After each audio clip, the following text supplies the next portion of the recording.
లోక్సభ ఎన్నికల కోసం పాలమూరు కమల దళం రెడీ అవుతోంది.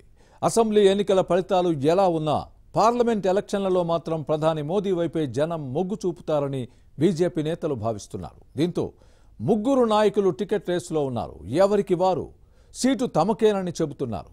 2 సార్లు టికెట్ త్యాగం చేశానని ఒకరు అంటున్నారు.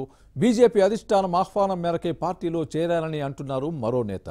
తనకే టికెట్ వస్తుందనే ధీమాతో ఉన్నారు మాజీ ఎంపీ. ఇంతకీ ఎవరా నేతలు? బీజేపీ అధిష్టానం ఎవరి వైపు మొగ్గు చూపుతోంది? What's the story?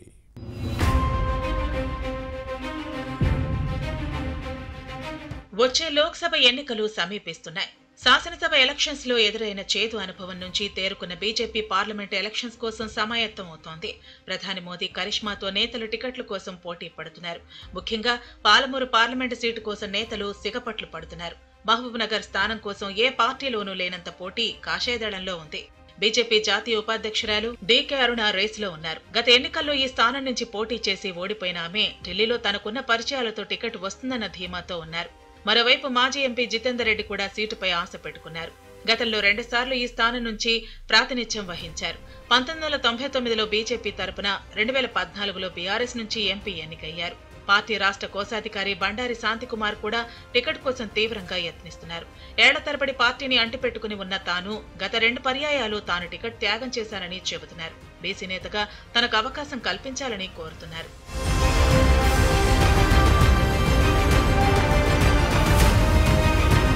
Palamuru parliament seat కోసం బీజేపీ నేతలు పోటీ పడటానికి కారణం లేకపోలేదు. 2019 ఎన్నికల్లో పార్టీ 2వ స్థానంలో నిలిచింది.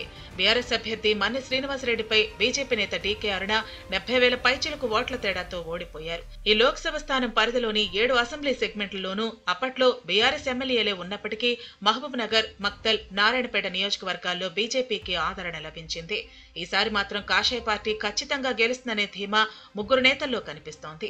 దీంతో ఎవరి ప్రయత్నాలు వారు చేసుకుంటున్నారు. డీకే అరుణ తనకంటే ముందే పార్టీలో చేరటంతో గత ఎన్నికల్లో ఆమెకే టికెట్ వచ్చిందని జితేందర్ రెడ్డి చెబుతున్నారు. అప్పట్లో శక్తి వంచన లేకుండా పార్టీ కోసం పనిచేశానని అంటున్నారు. ఇప్పటికే ఢిల్లీలో పలువురు పెద్దలను కలిసి తన అభ్యర్థిత్వానికి మద్దతు కూడగట్టినట్లు సమాచారం.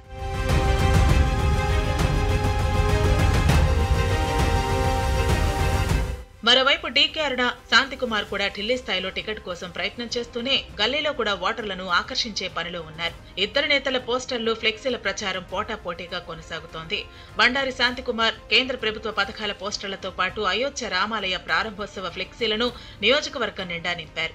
మరోవైపు డీకే అరుణ సంక్రాంతి శుభాకాంక్షల ఫ్లెక్సీలు, హోల్డింగ్స్ ను ఏర్పాటు చేశారు. వీటికి తోడు సంక్రాంతి సందర్భంగా మహిళలకు ముగ్గుల పోటీలు నిర్వహించి సంస్కృతి సంప్రదాయాల పేరుతో ప్రచారం చేశారు.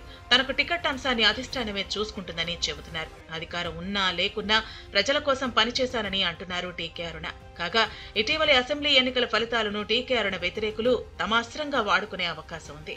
ఆమె సొంత నియోజకవర్గం గద్వాలలో బీజేపీ ప్రభావం చూడలేకపోయింది.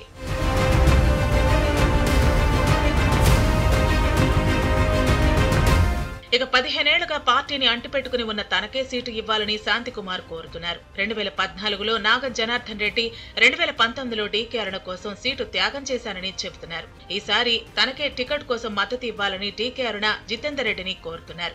టికెట్ రేసులో ఉండటమే కాకుండా నియోజకవర్గంలో పార్టీ కేడర్తో పాటు తన అనుచరులను సమాయత్తం చేస్తున్నారు. పార్టీ బలోపేతానికి కృషి చేస్తున్నారు. ముగ్గురు కీలక నేతలు పాలమూరు పార్లమెంటు సీటు కోసం పోటీ పడుతున్న సమయంలో బీజేపీ అధిష్టానం ఎవరికి అవకాశం ఇస్తుందో చూడాలి మరి.